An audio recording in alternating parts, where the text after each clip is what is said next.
Basically ये कहानी एक पायलट की है, तो क्यों नहीं इस कहानी को उसी से सुना जाए जिसकी एक कहानी है।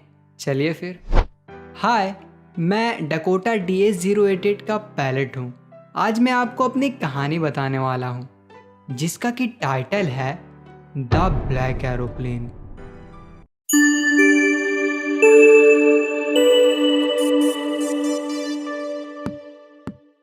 चांद मेरे पीछे ईस्ट में आ रहा था और मेरे ऊपर साफ आसमान में सितारे चमक रहे थे।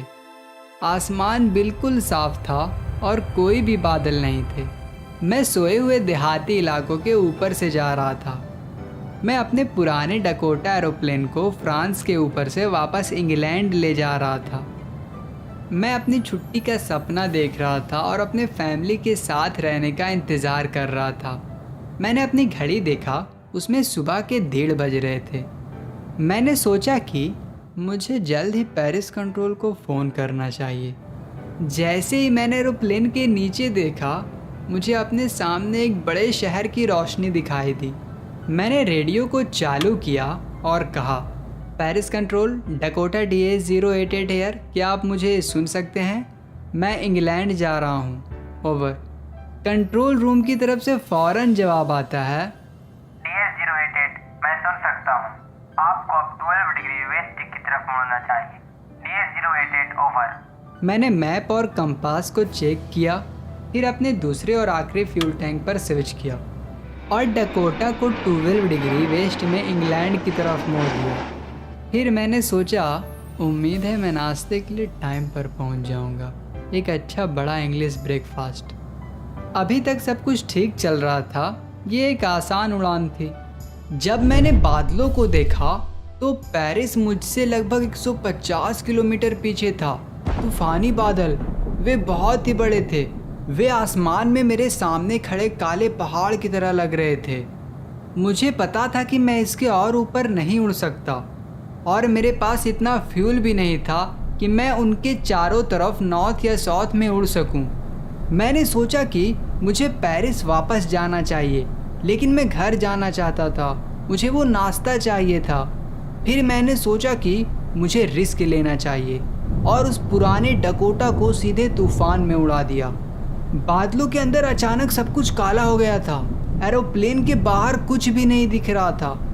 पुराना होने की वजह से एरोप्लेन उछलकर हवा में मुड़ गया। मैंने कंपास को देखा, मुझे अपनी आंखों पर यकीन नहीं हुआ। कंपास गोल गोल घूम रहा था, वो खराब हो चुका था। दूसरे इंस्ट्रूमेंट भी अचानक खराब हो चुके थे। मैंने रेडियो से बात करने की कोशिश की, पेरिस कंट्रोल, पेरिस कंट्रोल, क्या आप मुझे सुन सकते हैं? कोई जवाब नहीं आया। रेडियो भी खराब हो चुका था। मेरे पास ना कोई रेडियो था ना कोई कंपास और मैं ये नहीं देख सकता था कि मैं कहाँ हूँ। मैं तूफान में गुम हो गया था। फिर मेरे बिल्कुल पास के काले बादलों में मैंने एक और एरोप्लेन को देखा। इसके विंग्स पर कोई भी लाइट्स नहीं थी, लेकिन मैं इसे तूफान में अपने साथ उड़ता हुआ देख सकता था। मैं देख सकता था कि पायलट का फेस मेरी तरफ है। मैं एक और आदमी को देखकर बहुत ही खुश हुआ। इसने एक हाथ से इशारा किया।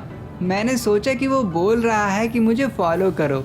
शायद वो जानता था कि मैं खो गया हूँ, इसलिए वो मेरी मदद करने की कोशिश कर रहा था। उसने अपने एरोप्लेन को नॉर्थ की तरफ घुमाया, मेरे डकोटा के सामने, ताकि मेरे लिए उसको फॉलो करना आसान हो जाए। एक फर्माबरदार बच्ची की तरह अजीबोगरीब एरोप्लेन के पीछे जाकर मुझे बहुत ही खुशी हुई। आधे घंटे बाद भी अजीब ब्लैक एरोप्लेन मेरे सामने बादलों में था। अब पुराने डकोटा के लास्ट टैंक में 5 या 10 मिनट और उड़ान भरने के लिए लिमिटेड फ्यूल ही था। मुझे फिर से डर लगने लगा, लेकिन फिर वो नीचे जाना शुरू कर दिया और मैंने तेज़ी से उसका पीछा किया। अचानक मैं बादलों से बाहर आया और मेरे सामने रोशनी की 2 लंबी स्ट्रेट लाइन दिखाई दी। ये एक रनवे था। मैं अब सेफ था। मैं ब्लैक एरोप्लेन में अपने फ्रेंड को तलाश करने के लिए मुड़ा, लेकिन आसमान खाली था, वहाँ कुछ भी नहीं था। ब्लैक एरोप्लेन चला गया था। मैं इसे कहीं नहीं देख सका। मैं उतरा और दौड़ता हुआ सीधे कंट्रोल रूम की तरफ पहुँचा। और कंट्रोल सेंटर में एक लेडी से पूछा, मैं कहाँ हूँ और दूसरा पायलट कौन था, मुझे उसे शुक्रिया बोलना है। वो मुझे बहुत अजीब तरह से देखी और फिर हंस पड़ी। एक और एरोप्लेन इस तूफान में ऊपर। आज रात कोई भी दूसरा एरोप्लेन नहीं उड़ रहा था, सिर्फ आपका ही था जिसे मैं रेडार पर देख सकती थी।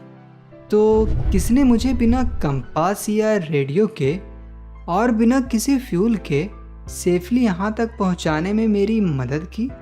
बिना लाइट के तूफान में उड़ रहे अजीब ब्लैक एरोप्लेन का पायलट कौन था? एक छोटा सा वार्निंग सिर्फ उन लोगों के लिए है जो समझना सीखो, मतलब कि इस चैनल के वीडियो को डाउनलोड करके अपने चैनल पे अपलोड कर रहे हैं, वो प्लीज़ इसे एक बार पढ़ लें।